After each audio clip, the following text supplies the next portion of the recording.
इयत्ता 9वी प्रकरण 3 बहुपदी 3.3 मध्ये आपण संश्लेषक भागाकार पद्धत बघत आहोत। संश्लेषक भागाकार पद्धतीने पहिलं गणित, पहिल्या गणितात आपल्याला 2m वर्ग वजा 3m अधिक 10 भागिले m वजा 5 हे जे आहे त्याला म्हणतात भाज्य।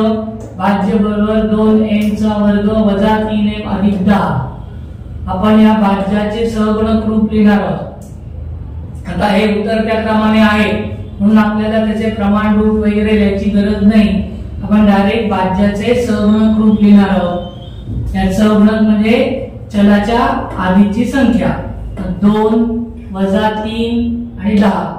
वजा असेल तर चिन्ह द्यायची गरज आहे, अधिक असेल तर नाही दिलं तरी चालतं। भाजक दिलेले आपल्याला m वजा 5।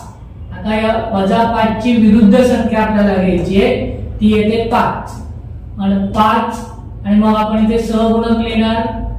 हे 2 आहे ते खाली लिहिणार। 2 ने 5 ला गुणलं 2 10 अधिक वजाचा वजाबाकी होते 10 ने 3 दिले उरले 7। वजाबाकी मध्ये मोठ्या संख्येचं चिन्ह म्हणून अधिक 7। या 7 ने परत 5 ला गुणायचं, 7 5 35 अधिक अधिक यांची बेरीज होणार 35 अधिक 10 45। ही जी शेवटची संख्या असेल जी पण असेल ती आपली बाकी असते। मग त्याला चौकोन करायचा, भागाकाराचे सहगुणक रूप 2 आणि 7। आता आपल्याला भागाकार लिहायचा आहे। इथे 2 पद आहेत, आपण बघितलेलं आहे की प्रमाण रूप लिहिताना कसं लिहितो आपण, तर शेवटची संख्या सोडून दिली तर उरले जेवढे संख्या असतील तेवढे घातांक सोडू। इथे एकच पद उरत आहे म्हणून m चा घातांक 1 येणार 2m अधिक 7। बाकी उरलेली आहे 45। आपण आता काय करत आहोत, तिसरं गणित बघत आहोत। y घन वजा 216 भागिले y वजा 6। भाज्य आहे आपलं y घन वजा 216।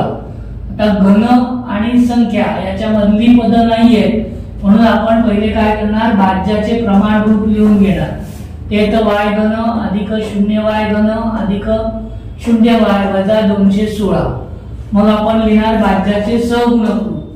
सहगुणक याचा सहगुणक काय नाही म्हणजे 1 0 0 आणि वजा 216। भाजक आपला आहे y वजा 6।